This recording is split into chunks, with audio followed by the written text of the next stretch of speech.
Gujarati engineering એકેડમીમાં બધા મિત્રોનું સ્વાગત કરીએ છીએ. આયો બધા મજામાં જ હશો. આજે આપણે એન્જિન ગ્રાફિક્સ કરીને સબ્જેક્ટ આવે છે. જો જૂના વિડીયો છે મિત્રો અને નવા સિલેબસમાં વધારે કોઈ ચેન્જીસ છે નહીં. તો આ જે મિત્રોને પૂરેપૂરા માર્ક્સ મેળવવા હોય અથવા સ્કોર કરવું હોય અથવા તો 40-50 માર્ક્સ મેળવવા હોય અથવા તો ખાલી પાસિંગ કરવું હોય બધા માટે આપણે નવા સિલેબસ પ્રમાણે નવા ડીઆઈ કોડ સાથે બે વિડીયા છે. આ પાર્ટ 2 છે.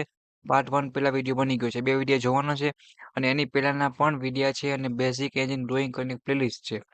તો એ પણ તમે જોઈ શકો છો, કોમન જ છે.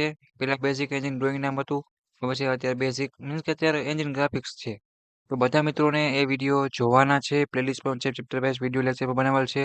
તે પણ જોઈ શકો છો આપણી YouTube channel Gujarati engineering academy મિત્રો. જો અહીંયા કોર્સના ઓપ્શનમાં તમને બેઝિક એન્જિન ડ્રોઈંગ કરીને જે આ પ્લેલિસ્ટ છે ને એ જ તમારી એન્જિન ગ્રાફિક્સ છે. વધારે કંઈ ફરક એટલો છે નહીં. તો તમે એ પણ જોઈ શકો છો અને જીટીયુ એક્ઝામ માટે નવા આપણે વાત કરી તો બે વિડીયો હતી આપણે બનાવ્યા છે. એમાં અત્યારે પાર્ટ 2 ની વાત કરશે. તમે બધા જોશો એટલે તમને આઈડિયા આવી જશે કયા કયા પ્રશ્ન આઈએમપી છે, કયા કયા રિપીટ થાય છે. જીટીયુ એક્ઝામમાં સારામાં સારું સ્કોર કરી શકાય ને અને એવું આખે આખું પેપર છે મિત્રો કે આપણે આઈએમપી આપેલા આ વિડીયોમાંથી નીકળવાનું છે. તમારે 5 કે 6 વિડીયો છે એકવાર જોવાના છે એટલે તમે ખુદ આઈડિયા આવી જશે એમાંથી આટલા આટલા પ્રશ્ન કરવાના છે. બાકી આ વિડીયો તમે જોઈને પણ પાસિંગ 40-50 માર્ક તો આરામથી મેળવી શકો છો. જો તમારે બધા સબ્જેક્ટના આઈએમપી વિડીયો મેળવવા હોય તો નીચે તમને સેમેસ્ટર 1 પોતપોતાના બ્રાન્ચની વોટ્સઅપ ગ્રુપની લિંક આપી દઉં છું. એમાં તમારે જોઈન થઈ જવાનું છે. બધી જ મટીરિયલ છે, બધા સબ્જેક્ટ એમ બધું આઈએમપી તમને મળતું રહેશે. પ્લસ જીટીયુની એ ટુ ઝેડ અપડેટ માટે જીટીયુની ઓફિશિયલ ચેનલની લિંક નીચે આપેલ છે. તેમાં જોઈન થઈ જજો. જેથી કરીને જીટીયુની અપડેટ છે એ બધી એમાં મળતી રહે. ઓકે મિત્રો, તો આપણે આઈએમપી તરફ આગળ વધીએ છીએ. જે તમારો નવો ડીઆઈ સબ્જેક્ટ કોર્સ સાથે છે એ તમને આપણે વાત કરીએ છીએ. ગુજરાતી એન્જિનિયરિંગ એકેડમી દ્વારા બેઝિક એન્જિન ગ્રાફિક્સ નવા ડીઆઈ કોર્સ સાથે સેમેસ્ટર 1 ન્યૂ જેવા ડીઆઈ કોડ લાગે છે એટલે બાકી બેઝિક એન્જિન ડ્રોઈંગનું બે સિલેબસ છે, કોઈને ભરવાની જરૂર નથી. તો જો મિત્રો આ થિયરીના પ્રશ્ન બધું આવી જશે. તમારે ટોપિક સમજવાના છે. રેડી? પછી તમારે લેબ મિનિટમાંથી, સ્કેચબુકમાંથી, શીટમાંથી પ્રેક્ટિસ કરવાની છે. પહેલો પ્રશ્ન છે એનલાર સ્કેલ અને રિડ્યુસ સ્કેલ શું છે ને એ તમારે એક તૈયાર કરવાનું છે. પછી ઉદાહરણ સાથે પરિમાણની સંરેખિત પદ્ધતિ સમજાવો. બરાબર છે? પછી પેરાબોલાની વ્યાખ્યા આપો અને તેનો ઉપયોગ લખો. પછી એન્જિનિયરિંગ વક્ર એટલે આ શું થયું કે વક્ર મીન્સ કે કર્વ ના પ્રકારોની સૂચિ બનાવવાની છે. આડી સપાટી અને ઊભી સપાટી શું છે તે સમજાવો. ઓર્થોગ્રાફિક પ્રોજેક્શન પ્રણાલી માટે 4 કોણ સમજાવો અથવા આઇસોમેટ્રિક પ્રોજેક્શન પ્રણાલી માટે 4 કોણ સમજાવો. પછી અલગ અલગ લાઈન વિશે પ્રશ્ન પૂછાય. બરાબર છે? એ ખાસ ધ્યાન રાખો. ફર્સ્ટ એંગલ અને થર્ડ એંગલ સિમ્બોલ છે એ સમજાવો. રેડી? ટાઇટલ બ્લોક છે એ પણ દોરવાનું થશે. એન્જિન ડ્રોઈંગના જુદા જુદા સાધનો લખો. આ પણ મોસ્ટ ઇમ્પોર્ટન્ટ પ્રશ્ન છે. તો આપણે કરી નાખો. કથન કરેલા ડ્રોઈંગ શીટની ભલામણ કરેલ સાઇઝનું લિસ્ટ તૈયાર કરો. આપણે થિયરીના પ્રશ્નો છે. આ તો ખાસ પાકા કરવાના જ છે. ભાઈ કઈ રીતે પેપર લખવું, કેટલા માર્ક્સનું સ્કોર કરવું, કઈ રીતે ધ્યાન રાખવી એ તમને સંપૂર્ણ માહિતી છે એ તમને વિડીયોમાં સમજાવી દઉં. તો કોઈને કઈ ટેન્શન લેવાની જરૂર. વિડીયો તમારે લાસ્ટ લગી જોવાનો છે એટલે 50 માર્ક્સ તમારા આરામથી રમતા રમતા આવી જશે. જો તમે બધા વિડીયો જોઈ નાખશો એન્જિન ડ્રોઈંગ ગ્રાફિક્સ વાળા, પ્લેલિસ્ટ વાળા વિડીયો લેક્ચર અને એની પહેલાનો પાર્ટ 1 બધા તો તમે પૂરેપૂરા માર્ક્સ અથવા 65 માર્ક્સથી ઉપર 70 માર્ક્સ સુધી ટોપ કરી શકશો. આખી પેપર આમાંથી નીકળવાનું છે. તો વિડીયો લાસ્ટ લગી જોવાનો છે. સપોર્ટ માટે આપણી YouTube channel Gujarati engineering academy ચેનલને સબસ્ક્રાઇબ પણ કરવાનું છે. પછી આવશે ફક્ત સ્કેચની મદદથી ચેન અને પેરેલલ પદ્ધતિ વચ્ચેનો ભેદ અને દોરવાનું પણ કહી શકે છે. રેડી? આગળ વાત કરીએ યુનિડાયરેક્શન રીત છે એ તમારે દોરવાની છે. 3 અસમરેખીય બિંદુમાંથી પસાર થતા વર્તુળ ડ્રોઈંગ સાધનો મદદથી દોરવાનું છે. એટલે એક રેખામાં ના હોય, આડા હોય, આમાં વર્તુળ પસાર કરવાનું છે. એન્જિનિયરિંગ કરવાના પ્રકારની સૂચિ બનાવો. કાટકોણની મદદ વડે 15નો અથવા તમને જે ખૂણો આપે એ તમે દોરવાનું થાય.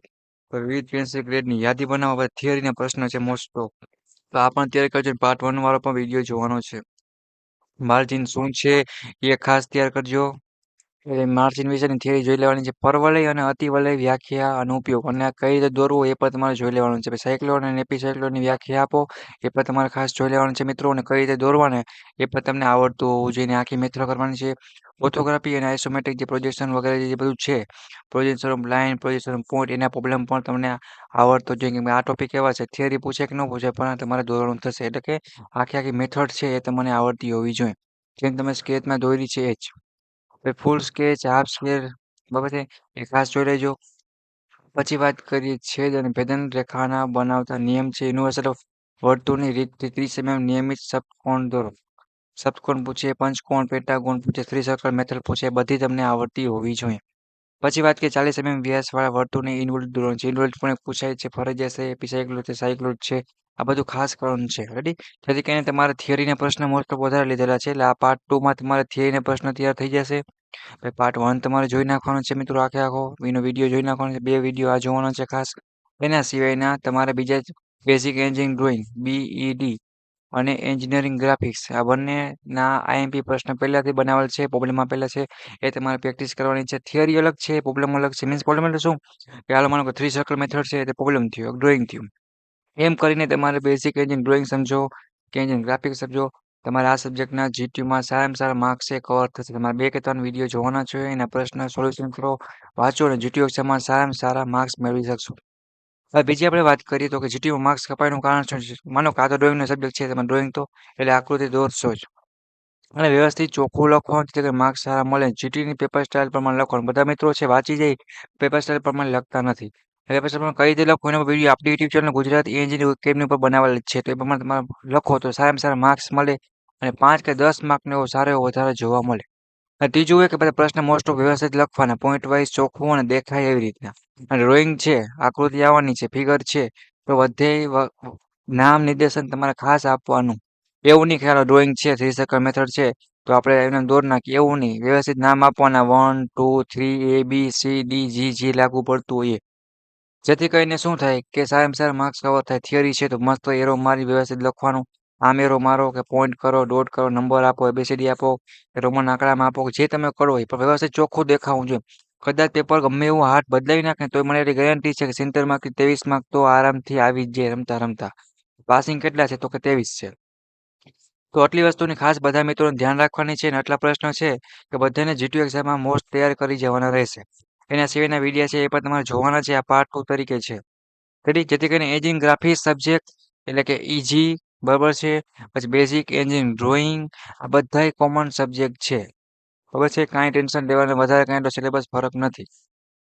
તો સપોર્ટ માટે આપણી YouTube channel Gujarat engineering academy channel subscribe કરો અને તમારા સેમેસ્ટર 1ના બધા દોસ્તોને મોકલો. અહીંયા જો પ્લેલિસ્ટમાં જશો એટલે તમને છેલ્લે પ્લેલિસ્ટ છે ને મિત્રો એ તમને જોવા મળશે. બાકી પોતાના સેમેસ્ટરની જે પ્લેલિસ્ટ છે એમાં બધું જ મટીરિયલ સેમેસ્ટર વાઇઝ નવા સબ્જેક્ટ સિલેબસ પ્રમાણે બધું એડ કરી દેશે. અહીંયા તમને બેઝિક એન્જિનિયરિંગ ડ્રોઈંગ અથવા એન્જિન ડ્રોઈંગ વગેરે તમે જે સમજો એ પણ બધું કોમન છે. એની આખી પ્લેલિસ્ટ બનાવવાની છે. કોઈને કોઈ મેથડ ન આવડતી હોય, શીખ્યું હોય તો પણ તમે શીખી શકશો.